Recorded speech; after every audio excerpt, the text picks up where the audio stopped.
Hey everyone, it's Jenny here to record my response post after watching everyone's videos. And I want to say that even though we all seem to have similar thought patterns regarding reading each of these chapters, I feel like we all have different takes and ways to explain the knowledge or the information that we have gained from each of these chapters.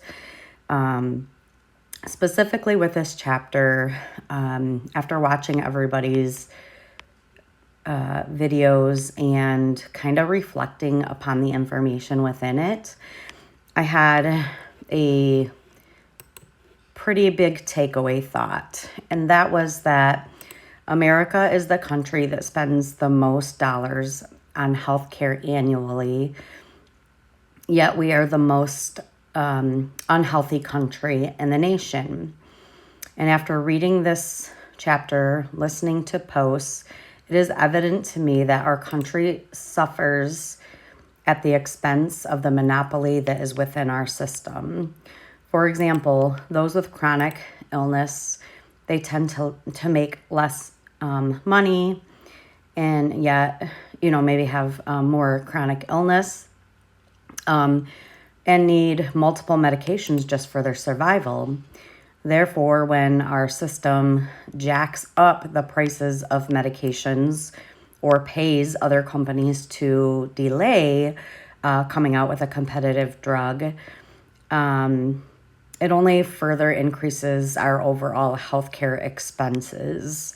So to me, that was just kind of a moment that clicked with me after watching everyone's posts that because of the political nature of our system, it is actually working against us with regard to the economy.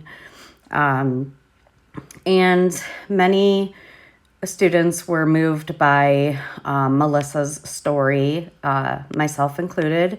And I didn't mention about, reusing and picking up masks off of the floor and everything like that. But it does give you a very clear and vivid image of exactly what was happening with this PPE shortage. Similarly, like other chapters where it had talked about, people being in hallways, filling up the ER, no beds available in regular rooms. I mean, even most recently, I have a consumer whose father is dealing with Guillain-Barré syndrome and started to improve, and then, had to be rehospitalized, and is in the hospital now. And his wife had told me that, it's taken days to get a room, and that he basically had to sit in the hallway to get his care. So that just goes to show you that our rates and are rising, and our hospital beds are filling again.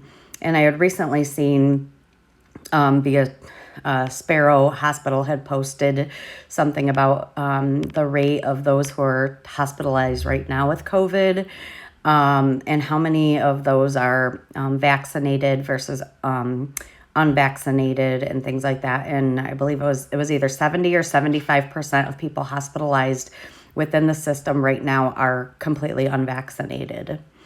And let's see. I had made note about Erica's example of the out-of-pocket expense for the EpiPen. I, too, agree that a drug like that that's a life-saving measure should not cost so much. My son requires an EpiPen. He's allergic to eggs and all forms of nuts.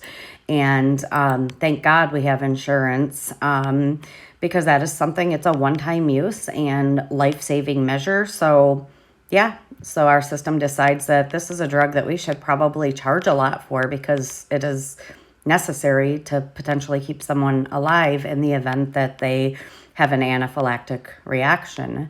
And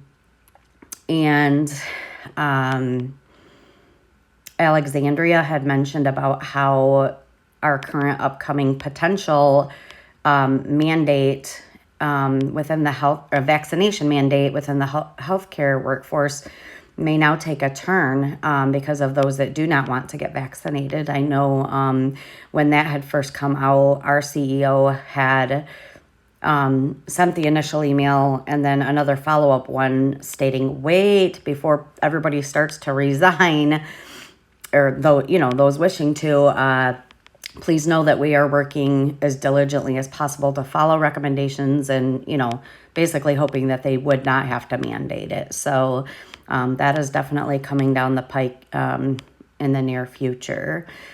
Another thing that really stuck out to me was posts stating how employees are disposable when they become sick. They don't want to support employees in any way if they contract the virus. Same thing at my job. Now that there are no forms of assistance available, if you get COVID or live with someone who has COVID, you have to quarantine and you will not be paid. So, that's just how it is right now for us. And I'm running out of time. Student posts reflected how if our country was healthier due to the organization of the healthcare system, then the middlemen making a marginal profit would be acceptable. And I wholeheartedly believe that we would be accepting of a marginal profit for these people if it was making a difference in the health and life of the citizens of our country.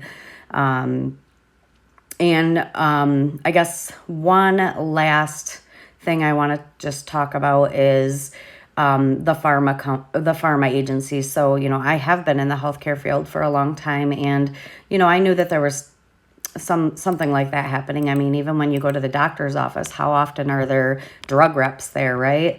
But I did not know the extent to how big this monopoly is and how people try to turn a profit at the expense of the health and the life of others. And if we don't work together to make things affordable and it boils down to equity, then we're going to continue to have the poorest health outcomes and spend the most amount of healthcare dollars every year because we have people within the system who are looking to make a buck.